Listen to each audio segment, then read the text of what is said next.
In Act 1, most players would have realized by now that Ethel the Hag can grant your party multiple permanent buffs for your playthrough, depending on your interactions with her. But did you know that you can receive another permanent buff in the Underdark? The only catch is you will need to make a pact. A dark pact with a race of beings whose existence is dependent solely on eternal insanity.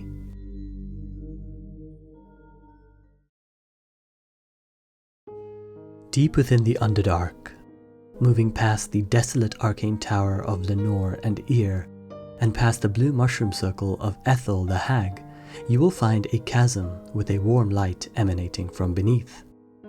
Although appearing initially to be part of the background, on closer inspection you might realize that you can in fact traverse into the chasm. By using the mushroom heads nearby or casting the spell Featherfall, your party can make their way across the chasm and descend further into the depths of the Underdark.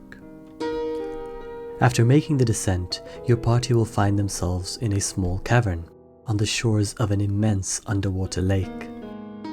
Upon the shores you will find washed up the bones of large aquatic creatures. Their anatomy is consistent with whales or sharks, but we are not privy to their exact origins. Here is also the first time you'll encounter the monstrous humanoids known as the Kuatoa. This is one of the very few encounters that you will have with the diminutive race, and there is a reason for that. If you look past the superficial comic relief that they provide in the game, you will learn that their origins are more tragic and horrific than you would have ever imagined. Although not fully explained in the game, we can learn a great deal about these forlorn beings in the 5th edition lore, which the game is based on. Kuatoa were initially a race that lived on the surface of Faerun, and they followed a pagan-like society and religion.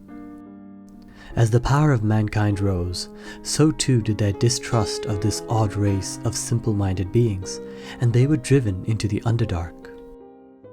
These helpless beings tried to adapt to their new homes and develop traits and skills that helped them survive in the Underdark, but here too they found themselves in unwanted company. The ever-suspicious Drow, who had already made their home in the Underdark by this point, did not trust the invasion of the new race, and would often wage war against their various settlements, shunning the Kuatoa into the darkest corners of the Underdark. However, here too they were not safe. Their simple-minded and defenseless nature made them the perfect prey for none other than the Mind Flayers. Their race was subjugated to otherworldly psychic horror in an attempt to instill obedience. However, this only led to a fracturing of their simple minds altogether, and they were driven to insanity. Now worthless in the eyes of the Mind Flayers, they were discarded as fragmented versions of their former selves. But this was not the end. From the ashes of their insanity, they rose once more. As individuals, they were a broken people, with no sense of purpose, fragmented and driven into the dirt by all the societies of Faerun. But together, they were made whole again. Within the tumultuous waves of their insanity, they needed a constant, and for them, it was their faith. Their faith is so strong that they have the power to challenge divinity itself and bring forth gods born from pure belief. In the game, you can see the Kuatoa have sacrificed one of their own in worship of the blood-covered deity BOOAL. This is a mispronunciation of Baal, the god of murder, and underneath the bloody facade one will find a mere common redcap. The question remains, how did BOOAL come into being? I have two theories regarding this. When exploring the cave, you will find a book entitled The Ecstasy of Murder. This is a book dedicated to the god of murder, Baal, a pivotal character in the previous two games. Reading the book, you will discover that it entails the core principles of Baal and outlines his worship. My first theory goes like this. The language of the book is not mentioned, as the game automatically translates it into Common for players to understand. However, assuming it is written in Underdark, one of the Kuatoan priests may have discovered this washed up onto shore. Kuatoa can in fact read, despite their simple minds, and the story of this godlike being may have instilled a sense of faith in the Kuatoa. Around the same time, a redcap may have mistakenly found himself in the Underdark after using Ethel's mushroom circle. After wandering through the Underdark, he may have found himself in the presence of the Kuatoa. Given that the redcaps have an inherent bloodlust and murderous intent from their Fey origins, the Kuatoans may have drawn parallels to the god Baal, and instead began worshipping the redcap as a god. The other theory suggests that the book belonged to the redcap himself. Looking at where the book is placed, you can clearly see that it is being illuminated from the light above. Again, the redcap must have found himself in the Underdark after using Ethel's mushroom circle and somehow fell into the cavern below. Finding himself amongst a group of Kuatoa, he may have leveraged his understanding of Baal to convince them of his own godly nature. In the game, BOOAL demands sacrifice, and this is a theme that resonates with Kuatoan history. Kuatoans are inherently evil creatures and have always been involved in sacrifice. Whilst on the surface, some suggest that Kuatoans used to sacrifice in the name of their then pagan gods. This has since persisted into their existence in the Underdark, and often the Kuatoans seek to enslave and subjugate enemies so that they can later be used as sacrifices to their gods. If you jump past some of the corals in the back of the area, you will come across a chest, and within this chest you will find the slippery chain shirt. This piece of armor was initially found on the Bullet, and many had drawn comparisons to the witch cleric Lenore given the armor's special ability.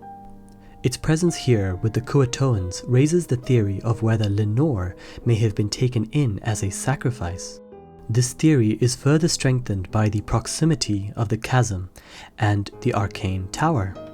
Of course, this is left to the player to interpret, but there are more cohesive theories for the fate of Lenore, the witch cleric.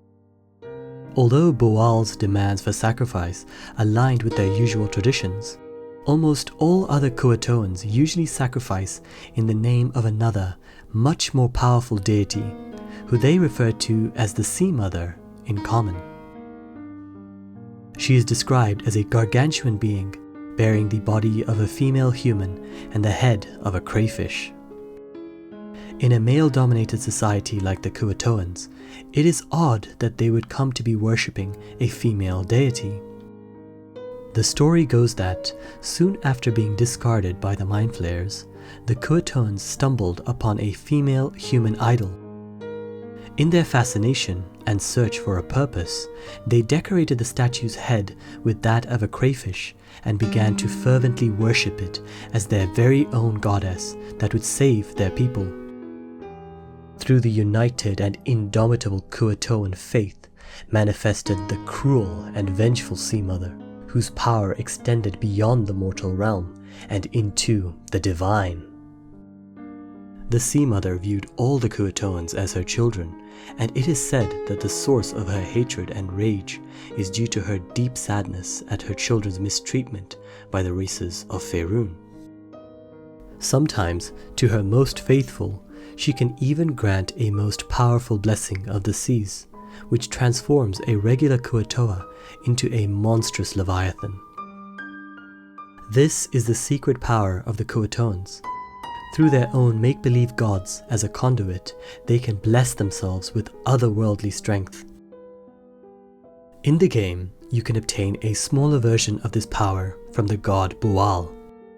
If you agree to sacrifice a party member in his name, you will receive BOOAL's benediction, a permanent buff that gives you advantage on attack rolls against bleeding targets, in reference to the bloodthirsty nature of the Redcap and Baal. Notably, if you kill all the Kuatoa in the cave after you receive this buff, you will in fact lose it, which respects the lore of their people. After you kill BOOAL, the Kuatoans will immediately start worshipping you as a new god, the Great Maklumpa. Their minds will not accept the void of not having an object of worship anymore, and to prevent themselves from succumbing to further madness, they shield themselves by finding a new vessel for their faith, and that is you, the player character.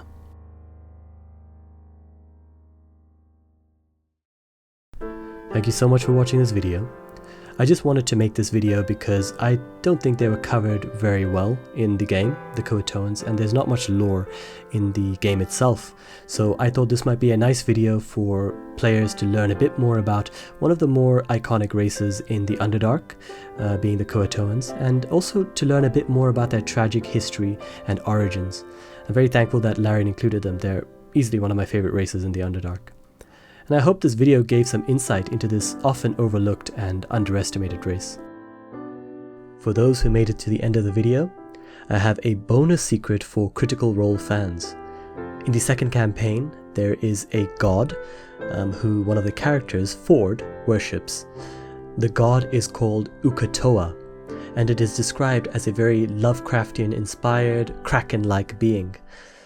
It got me thinking, Ukatoa and Kuatoa, they sound very similar, don't they? I think, and it's never been confirmed anywhere, but I think that Ukatoa is a make-believe god created by the Kuatoan race. Anyway, that was just a small secret which I thought some Critical Role fans might enjoy. Again, thank you so much for watching this video. If you have any further lore regarding the Kuatoa or BOOAL, please do leave it in the comment section below. If there is any lore in Baldur's Gate 3 that you want me to cover, of course do leave a comment below and I will definitely add it onto the list. I've got a few more topics that I want to cover first, but I will definitely get to your suggestions. If you liked the video, of course do leave a like, and if you want to see more content like this, if this was something that you maybe resonated with, make sure to subscribe and make sure you click the notification bell on the side as well so that you're notified as soon as my uploads come online. Anyway, enough of me droning on. Thank you so much for watching. I love every single one of you, and I'll see you very, very soon. Until next time.